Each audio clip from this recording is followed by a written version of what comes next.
Hey, hey, hey, hey, my motivational warriors. I hope this message finds you awesomely well. It is Wednesday morning, and that can only mean I don't know what I'm doing with my hands, we got an interview, and we are interviewing Lewis Ellis. For those of you who don't know him, he came fifth on The Apprentice. He's got his own marketing agency, started today, the day we actually started recording. And yeah, it's called The Hussel. And I will say, by the way, if you have got kids in the car, I would be just a little bit careful because there may well be a little bit of swearing here and there. And don't get me wrong, there is sometimes a little bit of swearing here and there on my podcast, but it's maybe just a little bit more than normal. So I would just be careful if you've got little ones listening to this podcast. If you are a first-time listener, we do a motivational podcast every single day, so like, subscribe, rate, that'd be absolutely awesome. Anyway, you haven't come here for me, you have come here to listen and learn from awesome guests, and today is no different. Here is Lewis Ellis. Enjoy the podcast, guys. Thank you. All right, guys, I've got Lewis Ellis here. Thank you so much, Lewis. I really, really appreciate you coming on, pal. Thank you so much for your time. Hey, how's it going? I'm cool, man. So tell the listeners a bit about you, what you do, and give us a little glimpse of your personal life. So I'm Lewis, and I am nearly 30 years old, which is a miserable time in any young man's life because the world is it's towering over me, and I'm looking at, okay, how can I get where I'm trying to go? So that's what my life's all about at the moment. It's about work and grafting my ass off. The 20s are about fun. Going into my 30s is about trying to actually smash it. I currently have literally just today launched a marketing business. So my marketing brand Hussel, which has been my side gig for a long, long time, has now gone full-time as a disruptive marketing agency. So we're there trying to flip the current norm on its head and do things a little bit differently to help businesses grow. And then on the side of that, I've got Hiddn Travel, which was the plan that I went on the Apprentice with and pitched. And it's obviously changed a lot since then, but Hiddn Travel has just received startup funding and is also now a thing. So yeah, I now have 2 kids. What, you've got 2 kids as well? No, just 2 businesses. Oh, right. And you said 30 years old, like it's the world's coming to an end. You made me feel real old. I'm 40 next year. I'm 39 coming up. You'll be fine, buddy. I think that's what it is. I think that it's a scary prospect of like, okay, well, 20s are over now, and what am I going to do with the rest of my life, sort of thing. But you know what? It's been a nice little period of reflection, especially perfect timing for me because I've just been on The Apprentice, come out of there, I've had all these different opportunities, and I've been forced out of my comfort zone with being made redundant and stuff like that. And all of a sudden I'm like, you know what? Screw it. I'm just going to do what I've always wanted to do. And if it works, it works. If it doesn't, it doesn't. But either way, it's going to be an interesting journey. Exactly. And you never know until you try, do you? That's the main thing. So you've got to get yourself out there and you've got to try. And if it works, excellent. If it doesn't, you know what? You know where's positioned anyway. So how did you get into the marketing industry? For me, I'd worked abroad for quite a while, and I'd never considered education or anything like that as an opportunity. But I got meeting some successful business owners and entrepreneurs in these resorts, and the common theme among them was I'd haunt them, ask them questions: how to get to where they are, what are they doing, how did they become successful, where did all the money come from, how did they get such a fit, hot Russian model wife, all that sort of stuff. And I'd ask them questions, and the common theme was kind of, do something for yourself, start your own thing. They said, stop being a rep because getting pissed abroad's not doing anything for you. You're not getting any younger, sort of thing. Go home, get a decent role, get some money coming in and start a business. And then the actual idea behind university and stuff like that and studies only came in when someone went, why don't you go uni and get a business degree as well while you're at it, so you can get some understanding of business and then go on into something else. So that's kind of the start of the route into marketing. While I was at university, I found marketing. I always thought I'd be a business consultant. I always thought I'd be the guy that comes in and fixes a business. That's what I wanted to do. Actually found that marketing was a great way of doing that as well. You can do the same thing, but with marketing, you can actually influence sales and grow the business as well. So that's where I sort of moved across to marketing, did a master's degree in it. And then at the time, I was in the UK working in nightclubs as a manager, and I sort of flipped after my university. As soon as I could get a full-time job in the daytime when my courses finished, but the dissertation was still due, I flipped across to marketing. I took a massive pay cut and I went and worked as a marketing exec for a really, really boring company. Did you always enjoy it? Did you always get the passion for marketing? As soon as you went in there, was it always, and obviously being a rep and stuff like that, it's never the same like that, but did you always feel the same passion for it? No, actually, I almost quit immediately. I was working for this absolute miserable troll. And you know what? She's still there today, and I hope she hears this. She was so nasty to me. And I worked for her, and she almost extinguished my passion for marketing before I even got going. I'm not going to lie. I've never had someone suck the... I think she was a Death Eater in Harry Potter. That's what she said she'd done before that job. So she's bringing it across. Anyway, obviously I don't like her. So she almost, made me quit and go back abroad immediately. But luckily, I sort of started attending meetups and marketing events and speaking to people who were in that industry. And the idea behind it was, right, I was going to go to uni, get a job, and with that money, start a business. So I never saw marketing as a long-term thing. It was a means to an end. I got good at it. I can make a lot of money, and I can start a business. That's what I was perceiving when I first went into it. So I went out and found people that were making money out of marketing. I started asking them questions. I started ringing them up. I used to ring up agencies and speak to the managing directors and be like, hey, my name's Lewis. I just started marketing. Okay, come and meet you and stuff. So that's when the passion came. The passion came when I started meeting people who were also passionate about it. Yeah. So your agency then, do you specialize in one area of marketing? Is it websites? Is it social media marketing? Do you specialize in one area, or are you happy doing the lot? Well, look, in the past, it's always been very much digital stuff, right? So it's always been things like running people's social media accounts, helping people improve their SEO, or building websites. And now I don't physically do all this stuff. I have people that do certain things. I personally love running social ads. That's what I do, physically do. But I'll pull in the right skills for different projects. I enjoy project managing. I enjoy meeting clients. I enjoy looking at their strategy and improving it, and then bringing in the right talent. And I do that now with a network under my umbrella of Hussel. Yep. The USP, however, is not that. The USP is we are noisy little shits. We are disruptive. Do you know what it is? I'm just fed up, and I'm just so tired of the same boring, crappy marketing.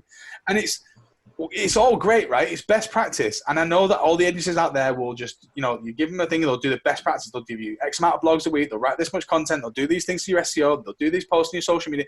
And it's all bollocks. Like, if everyone's doing that, nobody wins, right? So yeah, what was working yesterday doesn't work today, and it's sure as hell not going to work tomorrow. So what we're doing is we're looking at, okay, what are you doing right now, and how can we improve it and just be a bit more disruptive, stand you out, make people more engaged with you, add more value to lives, and just get back to the crushing it in marketing, just doing something a bit more, just what marketing is all about. Like, how can you make your business stand out? How can you demonstrate your core values, your beliefs? And I call it disruptive marketing because it is disruptive in marketing, in the status quo. It's doing it different, flipping on its head, stomping on it. Who gives a shit? We're just going to do it differently. Do you know what? I absolutely love that you said that, because for me, when everybody's doing it one way, you've got to go the other way, because there's no value in it. You've got to zig when others are zagging. And if you're doing exactly the same as everybody else, I can only speak for my storage facility. Everybody does exactly the same, but we do something slightly different, and that's where we win. And so we try to look at their USPs, and we want to do something slightly different to make sure we stand out from a competition. And if you're just doing exactly the same as everybody else, then you will get exactly the same as results as them. And do you know what? I want to get better results than them. So when a marketing company, when somebody actually, or a business company comes into contact with you and they say they want to work with you, what areas do you start looking at improving first of all? What's interesting is, I was going to say, this website's been online since 2016, and it's probably got 2 inquiries in 4 years. I've just recently deleted it, and I just launched it again today. Before it was even relaunched, I started talking about certain topics and things that I found interesting that weren't what you would usually say. And the amount of leads that's come through, people reaching out to me going, our marketing's boring as bollocks, or we've got this agency and they put me to sleep, or, and the amount of people that are coming to me just saying, can you just do something different for us? And that's where the USP came from. I thought, fuck it. I've always been disruptive. In school, my teacher said it was a bad thing. In high school, my teacher said it was a bad thing. In university, even in my jobs, I've been called disruptive, but not in a negative way. I'm just different. I'm loud. I tell jokes. I play Disney in the office, that sort of stuff. But the point is, it's because I've always been different. I thought that's my USP. So how can I translate that into marketing? And that's what a great USP. In terms of looking at a business from the get-go, the first thing I do with a client is I sit down with them, and we just hash out, what are you trying to do? Who are you? If you was a flavor ice cream, what flavor ice cream would you be? If you was a I don't know, superhero, what business? And they're not questions that I ask. I'm just thinking these off my head, but I'm just thinking, I want to know who you are. What are your core values? What do you stand for? Why should anyone give a shit about what you do? And also, why would they engage with you? Who are your customers? Where do they hang out? Who's buying from you, but who's using your products and services? Because sometimes they can be different as well. And just understanding everything we need to know. It's a typical fact find, and this is basic marketing, but it's often overlooked. People forget to just sit there and analyze, understand who the customers are and who the business is, because customers now want a more transparent approach. They want to know more about who you are. They want to see if their beliefs and their values align with your beliefs and your core values. And they buy into a brand story. They buy into you as a business. They buy into the people behind the business as well. So I look at both sides of the pictures. That's the first thing we do. The very first thing we do with clients. Yeah, do you know what? What we try to do in the storage facility, we've got 2 facilities if you're our first time listener. And I try to make sure that my personality is replicated in the business, because I'm not one of these suited individuals who goes to work in the suit. I can't remember the last time I wore a suit. It just will never, ever happen, although we are very, very professional. And what I've done is I've hired somebody who's very, very corporate who manages the facilities for me, because she's completely different than me. And what we try to get across in our website, that we're a family-run business. We don't try to hide the fact we're a family-run business. We use it as a positive. And the problem is, when I very, very first started the business, the company, I tried to hide that because I was a little bit embarrassed, because I thought that made it look like we was a small little business. We didn't really know what we was doing, which wasn't the case at all. And now the more and more I learn, the more and more I grow. Do you know what? I embrace that side of it. My wife works there. My dad's part of the company. I'm part of the company. And it's a family business. All of our employees are like part of the family, and we've got to show that on our website, because we're up against the big boys, the big national companies, and the only way we can differentiate from them is to show we're different. And how are we different? We're a family-run company. We genuinely care about every individual person, and there's so many different things that we do that the big boys don't do, and so we've got to get that across on our website. And I'm like yourself, I can't stand boring websites. I can't stand the normal emails that you get, the professional emails with no personality behind them. So I always try to put a little bit of personality behind everything that we do. So when you start working with a company, then I'm a big believer in the 80-20 principle. What 20% of effort gets you 80% of your results? And it could be in your business, it could be in your marketing, it could be in your personal life. You know what's really annoying, right? No matter like how good my website can be or all the effort I put in, like, so it's just taken me 2 weeks pretty much to sit and build my website. It's not finished. I've just launched it. It's still not finished yet. There's all sorts of things that need to happen behind the scenes. And then I'll post one thing talking on LinkedIn, and I'll get 3 people reach out to me and say, "Sick, I want to speak to you." And it's really annoying because it could be something completely irrelevant. Like I posted a story about me applying for a job, and this guy came across as an absolute nasty person. You can swear. I was like, I can't say that word, but like, so he came across as like an absolute peckerhead, and then I replied, ignoring it, and I tried to reply politely and professionally, and then he ignored it. And then I tried to chase him, and when I chased him, I got his name wrong, and I was like, crap. And he replied literally just to say, "My name is Mark, not Matt." And then he was like, "Okay, fine. When can we have a call? When should we have a call?" And I was applying for a job. Bear in mind, I sent him my CV. The first email he sent me back when I sent my CV was, "Oh, so I take it you don't do any marketing yourself. You just get other people to do all the work." Right? That's what he said. Now, I read it as, what a prick. However, I tried to hold my cool, and I thought, you know what, maybe he's not being like that. And then the second time he ignored me. And then the third time when he replied, he just corrected me on his name. And I thought, you know what, I wouldn't speak to anyone like this on email, let alone real life. And if it was in front of me, he probably wouldn't dare speak to me like this either. So I went back and I said, "Look, mate, I'm not being funny. I read your first email as quite rude. The second one was that then you ignored me. And then the third one was just you being sort of just narky with me for no reason. I'm not interested in applying for your company, withdraw my application." And then I shared that. I said, "Look, this is what happened in my story. I'm not sure if I did the right thing right now." And that got viewed. I think it's on like 120,000 views or something right now. And out of all those people that viewed it, you know, I thought it was clear. I thought, you know what, I was in the right. I'd been spoken to like shit once. I ignored it. Spoke to like shit once, ignored it. Then I got ignored. And then I chased it, and I got his name wrong. And then he spoke to me like shit a second time before I backed out of the recruitment process. Everyone was like, "Nah, you're arrogant." Like, a lot of people were like, "Nah, you're arrogant. You're in the wrong place." I'm like, what made me amazed though was that most of these people that were speaking would think that's okay, right? So they go, "Nah, he's just how professional people speak, or senior authority figures speak like that, or you're an arrogant person for thinking that you deserve better than that." I was like, fuck this. And then half of the people agreed with me and was like, "Yeah, to be honest, I wouldn't deal with someone like that." And I read it the same way as you. So it was like a really weird mix of opinions. And because it split the crowd, more so it looked like in favor of negative people who just went, "No, that's..." And then the people went as far as to call me arrogant when I was like trying to be polite. It was amazing to me. And that got such a large reach. That drove people to contact me and ask me and look into what I did and ask me if I can help with their marketing and stuff like that. And that was just me sharing a generic post. So that is what annoys me the most about my personal life and where the 80-20 comes in, because it'll be just a general post and it'll get viewed. 120,000 people will see it, and 60,000 people would work with me. But then I'll actually put out a video which I've spent time making a podcast, arranging an interview, and it'll get viewed 500 times. And I've edited it over the course of a full day on Saturday, and I've done videos and sound quality on a podcast, and it gets like 500 views, and that pisses me off. Do you know what? First of all, there's so much to unpack in there, right? I'm going to have to look at that message because I haven't actually seen it. And normally I follow a lot of your stuff on LinkedIn, so I'm going to have to look at it. And I believe that you've got to treat everyone with respect, because it doesn't matter where you are in a chain, that if you're going up, then great, but then it's a long way down. And you'd rather make sure that you treat everyone with respect on the way. I treat homeless people with respect. There's nobody out there that I wouldn't treat with respect at all, because you never know when you're going to need somebody. So why wouldn't, it doesn't cost anything at all to be polite to somebody and give them a little bit of your time. And so I just don't understand why people wouldn't treat everyone with respect. And the third thing about that is the power of social media. A little post like that, it's unbelievable. The reach now with social media, it gets out there. And yeah, you've had a mixed reaction, but look at that 20-minute conversation with him backwards and forwards, and it's maybe got you how many potential clients. I think the power of social media is a big takeaway there. So a lot of people said you should take this down, you shouldn't speak this way on LinkedIn, and like you shouldn't share this sort of stuff. And I was like, fuck you.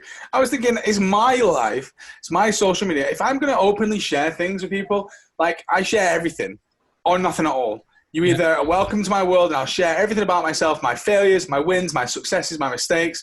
I'm not going to just show you the best side of me, because that is the most bollocks pretense that anyone could ever do. And I think a lot of people do that. They just try to show the best side to themselves. They have two personalities at work. They got more personalities than schizophrenics have in general, because they'll go to work with a personality, come home, have a personality with a family, go, and then they'll go with the friends, have a different personality. And it's like, no, it should, if you want to have a real nice work-life balance, you should just be yourself.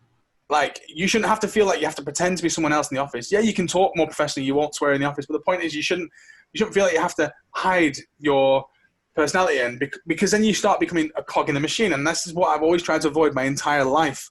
So when people say take it down, you should delete your burning bridges, the people are viewing this and they're not going to work with you, I said, yeah, for everyone that wouldn't work with me, I probably wouldn't work with them anyway. Yeah, for the ones that, correct, right? So what's the point? And the ones that do agree with me and are reaching out to me, it's generating me real cash right now. It's actually real business.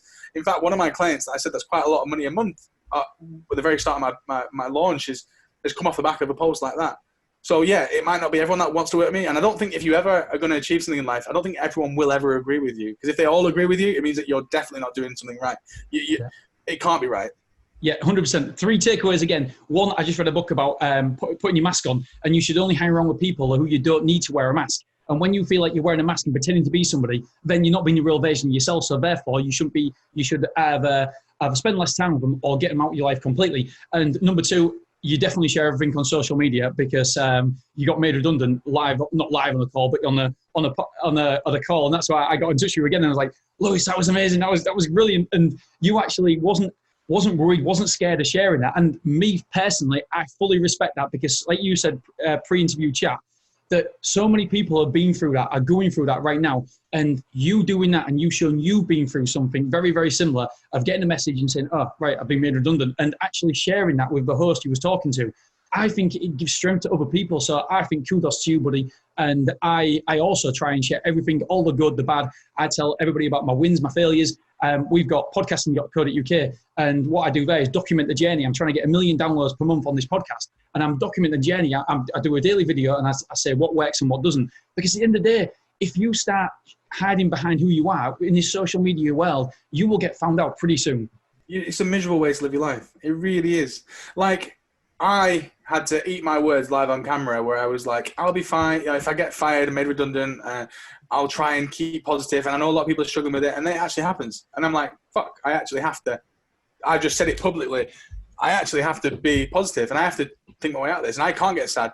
And a lot of people, I didn't have to share the video, but obviously I shared it because I thought to myself, do I want to have this pretend image of that I'm successful and that I'm making it, and I am this, you know, this person that's on an apprentice and he's polished preen and he's like really super employable and rah, rah. Or do I just want to be real with people and be like, look, it's fucking hard work. You're going to fail. Shit's going to hit the fan, and you're just going to have to deal with it sometimes. And I think that's the side of the life that I want to live on. And that's what I hate about Instagram, is the fact that there are social media platforms that are literally designed to show the most polished and preened, perfected sides of your life. when really in the background of that, you can be miserable and sad, and you feel like you're on your own because no one else is showing that side to them. Yeah. Well, you know what? I do get sad, and I do fail, and I'll make plenty of mistakes. I'm starting a travel company with no idea how to start a travel company, and we had no money until last week. But it's happening because if you set your mind to something, you've got a passion behind it, you can achieve literally anything. And sometimes, and that journey, it's never going to all work. You're never going to be happy the entire time. But that's what makes the high so high when you overcome things. And I think that's the side of me that I'm going to show. Yeah, do you know what? And I absolutely can guarantee and promise you that nobody's got it all together at all. Nobody's got their shit together. And I did an episode that the problem with social media is that you're comparing your normal life to somebody's highlight reel on social media. And when you do that, it's never, ever going to measure up to their highlight reel at all, because that's their fake life. That's their best bits of their life. And you're comparing your normal, everyday, every version, every normal second to their highlight reel. And you're always going to lose that battle. And so I think it's so dangerous comparing other people's lives. You wouldn't think that with LinkedIn, for example. You wouldn't think that things like that would get negative. People message me going, "Oh, you should take that down. You shouldn't share something like that. Or you shouldn't." Like, I think I called all of Katie Hopkins' followers cockheads recently on the post, right? And it was like, I mean, majority of people agreed with me. But the point was, like, I wasn't afraid to say what I thought and felt. And someone said something about the free speech thing, and I said, I will openly fight anyone racist or homophobic, and I'll openly say that. And LinkedIn's not a platform for doing this sort of thing, but I do it because this is who I am. These are my values. This is what I stand for, and this is what I'm doing that's different in life. And that will offend 50% of people, but 50% of people will either really not like it or they'll really love it. And I don't give a shit as long as the 50% of people that really love it really do love it. The ones that don't like it are people I would never work with, never interact with, would never even have my social circles anyway. So the point of that was I'm being told to act a certain way, and I'm refusing to do that. I'm just continuing down my journey. You've got to do you, haven't you? So let's talk about the Apprentice then. You came in the final 5, Macy. That was a massive achievement. And what was the experience like? Was it an enjoyable experience? Did you get a lot out of it? Did you meet a lot of new friends, a lot of cool people? Yeah, I'd say like out of the back of it, we obviously got a friendship group now of people that, you know, you would never have really had an experience with or met them before. It's like a ready, set group of entrepreneurial people you can run ideas by, which is great. You know, you can't really fault that. The show itself was a bit more about entertainment than I would have liked. I thought I was hoping it would be about business and it would be more about being successful and stuff. But it's not. I get they got to make a TV show, so you look a bit of a tit sometimes, but it's just part and parcel of it. I'm actually, you know, I would have loved to have won the show and got 250 grand, but I know I didn't really. I was in a startup, right? So it's not like I needed it. It's not like my life depended on me getting that money in my business, because what I was proposing was a startup. So I still had never tried any other way. So I'm hoping that Karina winning was, you know, the right option in the sense that she needed it the most out of all the candidates. There was a few that really needed it, and I actually put them in the final. I even said it on TV. I actually saw them in the final because of, so I think that Karina winning, she was someone that really needed that money to really scale a business. So I'm actually really glad she did. I would have loved 250 grand and start a business, ready-made business, but you know what? I have to do it the right way now. I have to do it the same way that everyone else has to do it. Yep. Was there any point during that process that you thought, oh, I've got a chance here. I think I'm going to do all right? I think throughout, as I was working my way through, I was thinking, you know, each week I was feeling like I was more of a stronger candidate. I was like, oh, hang on a second. Like I've already had experience doing something like this, or I've done this before, or it's public speaking. I love public speaking and things like that, which I noticed were challenging to other people. But I was thinking, well, I've done this. I enjoy this. I enjoy winging it on stage. And in fact, a lot of the stuff which I consider really big wins and that I would use as defense in the boardroom were cut from the show anyway. So I was like, oh, it's so annoying. Like I saved that pitch, or I did this. But you know what? It's there's other things that I got to try that I'd never done before. You know, like things like building a product or designing a product, or you know, doing customer feedback in the street and things that you know you could do but never tried. So yeah, I got to try loads of cool stuff as well. But I felt like I was becoming a stronger candidate as we were progressing through, and everything sort of related to sales and marketing, which were two things that I really enjoy. And I was thinking, hang on a second, I know this. Yeah. What was your biggest takeaway then from going on The Apprentice? I guess I just learned to sort of roll with it. And what I mean by that is, do you know what? I was meeting a lot of like business owners and entrepreneurs over the last few years anyway. And I always sort of got the feeling that no one knew what they were doing. And sometimes they would just point blank say, we haven't got a clue. We go A to B, B to C, C to D. And then obviously being on The Apprentice and being around a group of people, you're living with them as well. So you sort of open up your lives and that. And realizing that none of us had any idea how we were going to get where we were going, but we were all just doing it. And I think that was the common thing among everyone. We'd all took an opportunity because it was a potential opportunity to open X. And I shared that same trait, and we all shared that same trait. And I realized that, you know, maybe no one has a fucking clue what they're doing ever. And the business owners just firefight and overcome and firefight and overcome. Eventually, one day they look and go, Jesus, we've come far. And since I started doing it with Hiddn Travel, it's amazing how far we've come. We've actually got a travel business now, from day one, zero knowledge, to now. And now we're about to run a tour. Like it's insane the amount we've learned in 6 months. And I think that applying that to your life, this is one of the reasons why I've gone full-time in Hussel, because I don't have to have everything figured out. I just need to know A to B, B to C, C to D, D to E, and it will happen. That's the problem. People paralyze themselves because they think, right, do you know what? I don't know the last step. I don't know how to get from here to the very, very end. But it doesn't matter about the very, very end. All you've got to do is know what the next step is, and then just know what the next step is, and next step, and next step, and build upon that, and just keep doing it every single day, momentum. And I think that'll drive you through. So you've had some massive successes in your career, in your life. What's your biggest challenge right now in your business life? Do you know, I was just laughing. I was thinking, as you were talking, I was thinking, what's my next step? Like, you know, so I've done A to B. A was, okay, start freelancing, get experience, done that. B, go full-time and hustle, right? Because that was their plan eventually.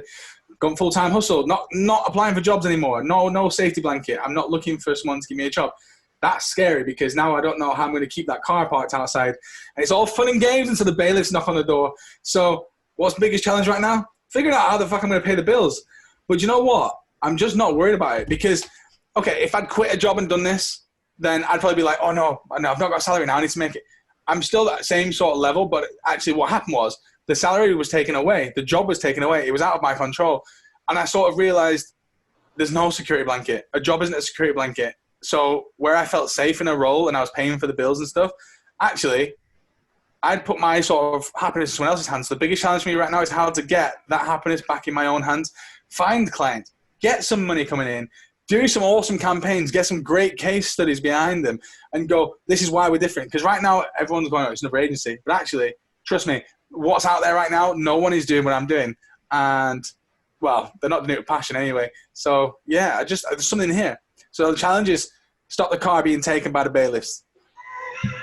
That's the challenge. The first step. Do you know what? I love it because when we were talking pre-interview, I was saying about good to great, and the problem is that when people are good, they're not motivated to go to great. And one of my friends, he's actually lost his job during COVID, and he works down in London, and he's got he's not just good, he's very, very good. But he's always talked about having his own business and wanting more, and having the freedom of what a business might bring, will hopefully bring. And now, because he's had that job taken away from him now, that he's doing what you're doing now, he's got to embark on that journey because he was good, he was very good, but now he wants to be really, really great. So this gives you the big opportunity now to be not just good, to be absolutely frigging fantastic and awesome.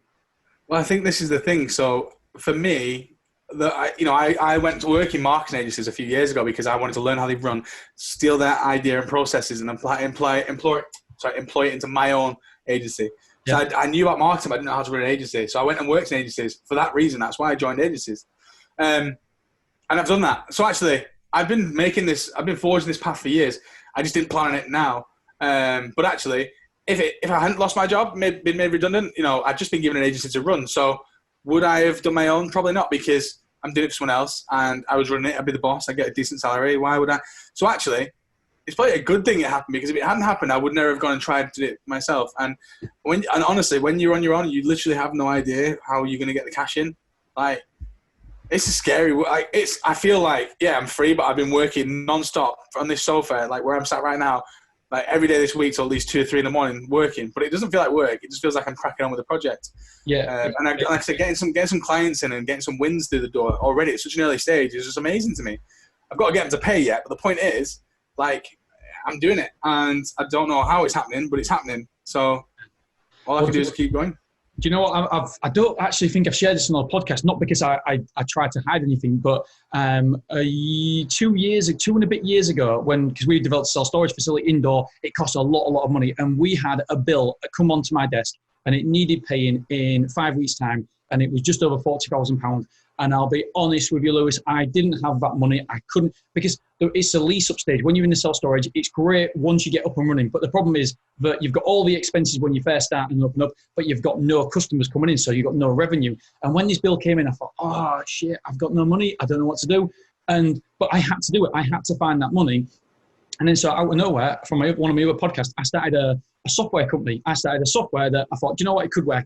And when we opened the doors, first of all, within the first 2 months, we took just over £50,000, and it absolutely saved my bacon. And looking back on it now, I would never, ever have took that leap of faith. I would have never, ever done that. And when that bill came in, it was a real low for me, because I was like, I knew it was coming, but when it actually came, it was more real. And I just thought, bloody hell, we're in trouble now. We've got to really do something and pull something out the bag. And luckily, not luckily, because luck is where effort meets opportunity, we managed to do something. So yeah, I've got full confidence in you, buddy. You've got a podcast. What's your podcast called? It's called Fuck the Norm, shockingly. The F-U-C-K is not spelled like that. It's spelled F***, so then it's more family friendly.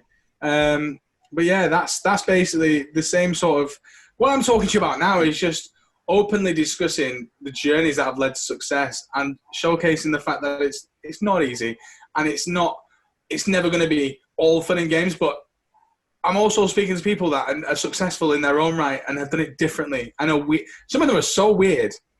Like I've got one, there's a girl coming in a few weeks who's, I've recorded it already, but so she's an 8-time world record holding speed eater and bodybuilder. So she's like dead ripped, dead like skinny, and eats more than like massive, like just, and she's got a really successful YouTube channel. And then you've got like an actor who's he's got facial disfigurement, and he speaks out against disability rights, and he's been in films with Scott Hansen and the film, and it's just people have done amazing things, and but not easy. Like they've gone against the grain, and I think that's what I like finding out more about. And what you were just saying there about your story, right? It's amazing how many people forget the hard times when they making it, or when they get where they're going, or not when they get where they're going, but they make a decent money. People start idolizing them. They forget about the struggles and the hardship, and actually everything's all rose tinted. But when you're looking up to these people and you're wanting to do it for yourself, you need to know about the shit that you're going to go through, because if it hits you, you need to know you're not on your own, and that other people have been through it, and it is possible to overcome it. And you've got to stay outside those negative thoughts, and you've got to stay focused, because if you do, you'll make it. And I think that's the problem even with social media, but a lot of the people that speak and talk on stage, they forget about that journey and the hardships and the problems that they had along the way. That's what people that really, really need to hear. So people that are starting out really need to hear, I think. Yeah, definitely. And you've got to remember, there's no good without the bad. You can't ever get to the end point where everything's fantastic and you're being a success without the failures, because the failures lead to the successes. So I've got 2 final questions for you then, Lewis, and then we're going to go into the 5 questions for fun. So in the next 12 months, where do you see yourself? Well, in the next 12 months, I think I'd like to see Hussel has got a good few monthly retained clients. So it's just paying the bills, and I'm doing a good job, and I'm enjoying it. I'm free to, what I keep picturing every time I talk about Hussel is I've got my laptop, and I'm sat in a coffee shop, and I'm sat in a city centre, and I'm sat by a pool, and I can go on holiday with my laptop. Wherever I go, I can work. That's what I want. So that's what I want with Hussel in a year's time. Hiddn will have run its first, hopefully 2 tours by then. So the first tour will have definitely happened, because that's booked, and we're just going to go on sale soon. Hopefully the second tour for Hiddn Travel will have happened. So I'll have Hussel working. I can take my laptop when I'm helping run Hiddn, and I can move around like that. And I'll have 2, hopefully, startups that are starting to make their own scale rate, basically. So when you say about your tours for Hiddn, then can you just tell people what a tour is and what does it look like? Yeah, I can't tell you where we're going, but I can say essentially we're doing like lavish and stylish escapes and vacations for a younger demographic, 25 to 35-year-old young professional. I'm out of it. That's an age range. I'm not saying that you have to be within that, but if you still got a bit of life about you, then yeah. But I'm just like saying it's not like a family holiday thing. It's not like a saga holiday either. So I'm not saying you go on saga holidays, but I'm just saying, like, younger professionals, you're a young professional, you get to go. And it's basically sort of reimagining travel and making it more inspired, where there's nothing really for younger people, especially couples, singles, small groups of friends. You usually book your own flights, do your own cheap holidays, and find people when you get there, etc. But we're sort of bringing it together and then adding a layer of luxury to it. So, you know, we're bringing together some great destinations, amazing locations, amazing boutique hotels that you would never really discover on your own. Doing it with a bit more style. Like when you arrive in the airport, you jump into blacked out SUVs and Mercedes. They drive you to your hotel with the managers waiting outside with a cocktail. The bags are in your room. So that sort of like luxury feel to it. And then also we're seeking out amazing activities and things whilst you're there. And we're not cutting costs like most tour operators try to keep the cost down. You know, we'll find the best experience and we'll pay for it. And obviously, as a result, you'll pay for it. But you're paying for value. You're not just paying for an expensive holiday. And we're not going as high as like luxury holidays doing bespoke. So yeah, it looks a real cool website as well. I looked at it the other day, and the hotels, one of the pictures on there looks absolutely amazing. Yeah, well, that's the thing, right? So you see all these pictures on social media, Instagram particularly. You see these amazing destinations, amazing hotels, and you never go to them. They just book Ibiza every year. And it's so annoying. It's like they go, oh my God, I'd love to go to that amazing place. Where is it? Oh my God, it's in the Philippines. Amazing. And then they go, right, Ibiza with the girls. Let's get fucked up. And it's like, no, like you do that every year. What about if there was an option? Because there isn't an option. Like, you'd have to go and do it yourself and find it yourself and book your flights and find your own way there. Yeah. But what if there was an option where you can actually just go, and it is for, you do still go out and you party and you have a great time, but also you do other things as well, like cultural activities, and you see amazing sights. So it's not about taking loads of young people getting pissed. It's a nice mid-range thing where I'd love to go on a holiday and get drunk, yeah, but I would probably like to go and see some of the culture. I'd like to see some of the cathedrals and whatever as well. Yeah. So it's bringing that sort of mid-age range sort of holiday to life. Yeah, it sounds good. And so what does success look like for you then?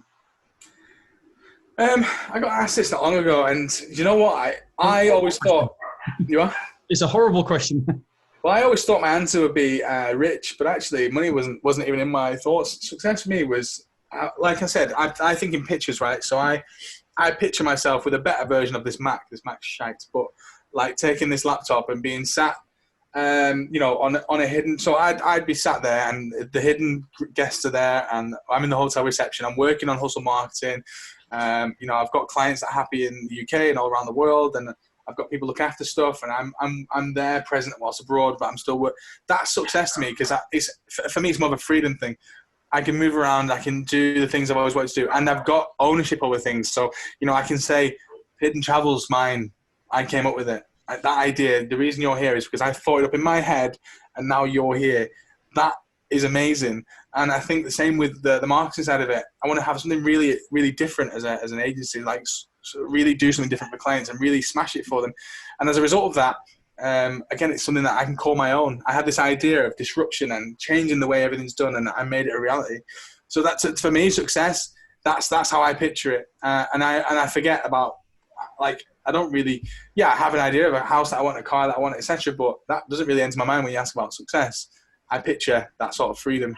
Yeah, I 100% second that. When I go on holidays, I love my holidays, and we take the kids, and what I do in the afternoon is I take the kids in the pram, and off we go for a little walk. The kids fall asleep. I find a nice little quiet bar, and I sit there with a beer, and I sit there for about an hour and a half, and I just log into my computer, do a couple of emails, and make sure everything's running smoothly, and then I pack up my computer, give the wife a little break, and go back to the hotel. And that, for me, is, I absolutely love it. It's perfect. So in both of those examples, we both described we'd still be working, which is weird because you would think success would be. I love life. But I don't actually know if that's something. I know that a lot of people say it. Like, I don't think I'll ever stop trying to do something different. I think once I've got all like Hussel and Hiddn running for themselves and there's people managing them, I think I will go on and do different things because I just enjoy finding passions and finding new challenges. And I honestly think if I didn't have these in my life, I would be miserable. I think that's what I hate about working for someone else, because it's not yours. You're not pushing towards, like, it's not life or death. It's not, if this goes, it's all on me. It's just like, you know, I can log off at 5 o'clock, go home, go gym. And it's just like, I've always felt empty working for other people because of that. Whereas if it's mine, it's my dream, it's my passion, you know, then I can give it my all. And I think that's what my successful future looks like. Yeah, do you know what? In my 20s, about 25 I sold my betting shop, and because it was a really successful betting shop, sold it to a big national company, and I had nothing to do. I didn't know what to do next. I didn't need to do anything because I sold the betting shop, so I had the money there. And do you know what?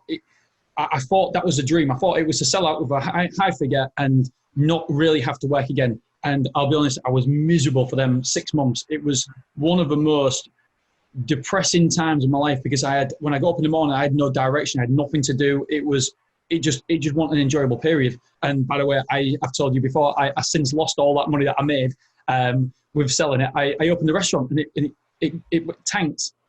But do you know what? For me, it's all about trying to strive towards being better today than I was yesterday. And if I stopped doing that, then when I felt like I'd not made it, but I felt like I'd achieved my ambitions, my monetary goals. And the problem is if you choose your monetary goals and no other goals in your life, then it's pretty empty. And so for them 6 months, I was just half the man I normally was. I was depressed. I wasn't really doing anything during the day. I got up late. It just wasn't an enjoyable period of my life. I'm sat here, I'm thinking after this call, I'm going to go work out because fitness is taking a hit because I can't go to the gym. But I'm thinking if I wasn't working, if he said to me I couldn't work on something, what would I do? I'd probably end up with bodybuilding. Or I've got a guitar over there in front of me, which I've just bought because I'm trying to learn guitar. Or the fact that I wanted to learn how to ride a motorbike not long ago and I got a bike license. I set myself a challenge doing it in 2 weeks. So around work, I actually do the same thing in all aspects of my life. I go, right, I wanted to learn stand-up comedy. I went and did three lots of stand-up comedy and I tanked every time. But I refused to give up, so I went back again and again and again. I can't get booed off stage. The point was, I seen the challenge and I was like, that looks amazing. I wonder if I can do it. And I think, you know what, maybe that's a success. Maybe it's just being able to, having the freedom to explore and do things that you've always wanted to do and see if you're any good at it. And I think that's what I want. Unfortunately, that usually for most people will be when they retire and they're not able to do as much as they would have liked to have done. I don't want to wait that long. Yeah, I think most people head towards monetary goals, and the thing is, it's quite empty when you get there, and when you realise that, you know what, is this it? And you've got to make sure that other areas of your life are covered as well. Okay, so I've got quick fire round, 1 sentence answers, 5 for fun. What does your perfect day look like, Lewis? Oh God, quick fire, perfect day. Sat around a pool, watching the guests at Hiddn Travel enjoy themselves. Love it. And give us one tool in your life that you can't live without. This laptop. And what's a daily habit that contributes to your success? God, that's a hard one, isn't it? I didn't just, yeah. I'd say laser focused. Like I have this ability to just focus on something and just stay focused on it for a long period of time until it's done. You know what it is now? I know what it is. It's not that. It's the fact that I can't let a job go unfinished ever. Well, literally nothing. If it's flat pack furniture, if you've bought something and you leave it out and it's not been done, I'd have to do it. So that's what I attribute to my day-to-day success. Awesome. And here's another tough one. What's the best advice you have ever received? Get a book called Think and Grow Rich. Do you know what? The next question is recommend one book. The Richest Man in Babylon. They're both good books. Yeah, love it. Got recommended by the same guy, so that's why I said the second one. And have you read them both? Yeah, they're by my bed. I've not read them in a while, actually. I really like Think and Grow Rich because they're like old books, right? They've been around for years and they're old. And The Richest Man in Babylon uses philosophical stories from, Jesus times. But the point is, the principles behind them are the same and will never change. And it's those principles, if you get an understanding of how they work, they'll serve you well in life. So those 2 books are fantastic because they won't go outdated. It's not about tech. It's not about what's happening now. And so it's about the basic principles of achieving what you set out to achieve. Yeah, absolutely. I love them books as well. So if any of the listeners want to get in contact with you or work with you, where would they go and how would they get in contact with you? You can email me at lewisissexy. No, I'm joking. It's lewis@hussel.co.uk, or you can hit me on Twitter. I am Lewis Ellis, or Instagram is Lewis_Ellis_. You really can't. You just type my name in, you'll find me. Type my name in Google. I typed your name in, and when I was doing the research for this, and I saw you swimming in a pool in. There's also a video of me swinging naked in a tree. There's a video where I've taken it with a picture of me with an ass out in a mirror. Do you know what? The press just get hold of all the most embarrassing things and share it. There's like topless ones where I've been on a night out the night before and I look like fat and bloated. They're horrific, but it shows personality, mate. It shows personality. Clearly is what they saw me coming though, didn't they? All right, buddy. Well, thank you so much for your time, buddy. Thanks for coming on the podcast. I appreciate you coming on, buddy. It's been a pleasure. Thank you.